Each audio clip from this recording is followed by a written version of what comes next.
Zimbabwe एक बार फिर इतिहास हिलाकर नया तूफान खड़ा करेगा। इन सभी रहस्यों का खुलासा मैदान पर होगा, लेकिन उससे पहले अब समय आ गया है उस सबसे अहम राज्य को उजागर करने का जिसका इंतजार हर भारतीय समर्थक की धड़कनों को तेज कर रहा है।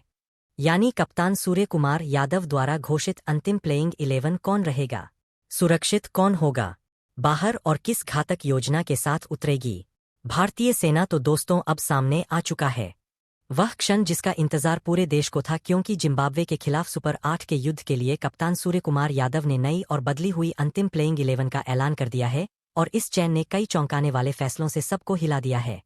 कुछ पुराने योद्धाओं की वापसी हुई है, जबकि कुछ नामों को अचानक बाहर कर दिया गया है। तो आइए अब 11 खिलाड़ी के रहस्य को समझते हैं। सबसे पहले नजर डालते हैं ओपनिंग जोड़ी पर, जहां फिर से भरोसा जताया गया है ईशान किशन पर।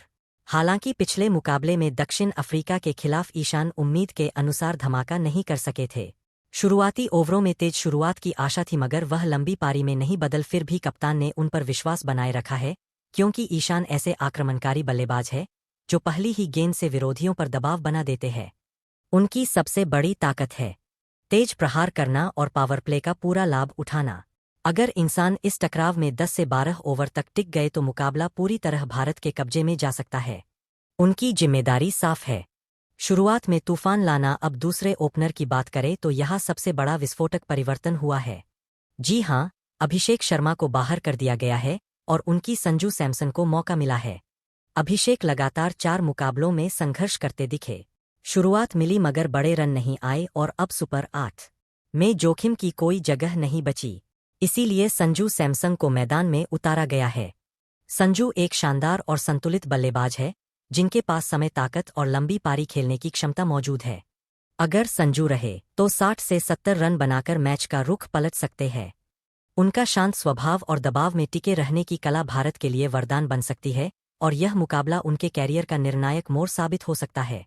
नंबर 3 पर भारतीय बल्लेबाजी की असली थोड़ी बनकर उतरेंगे तिलक वर्मा, जिनके कंधों पर मिडिल ऑर्डर की पूरी जिम्मेदारी थी कि हुई है। वही खिलाड़ी है जिनके पास परिस्थिति को पढ़ने की अद्भुत क्षमता है और जो मैच के बहाव को अपनी समझ से बदलने का दम रखते हैं।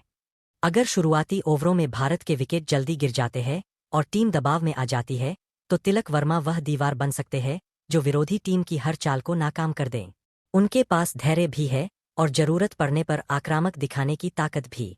हालांकि हाल के कुछ मुकाबलों में उनका बल्ला उम्मीद के अनुसार आग नहीं निकल सका है, जिससे उनके प्रदर्शन पर सवाल जरूर उठे हैं। लेकिन क्रिकेट में एक शानदार पारी सब कुछ।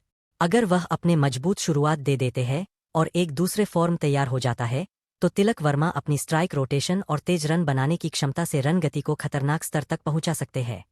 खासकर चेन्नई की स्पिन मददगार पिच पर उनकी स्पिन के खिलाफ बेखौफ बल्लेबाजी भारत के लिए सबसे बड़ा हथियार साबित हो सकती है। यह मुकाबला तिलक वर्मा के लिए सिर्फ एक मैच नहीं बल्कि खुद को फिर से साबित करने का मेरा अवसर है। अगर वह क्रीज पर जम गए तो वह न सिर्फ पारी को स्थिरता देंगे बल्कि मैच की दिशा भी पूरी तरह भारत के पक्ष में मोड़ सकते हैं। नंबर 4 पर भारतीय बल्लेबाजी की सबसे खतरनाक ताकत और टीम के कप्तान सूर्य कुमार यादव मैदान पर उतरते हुए दिखाई दे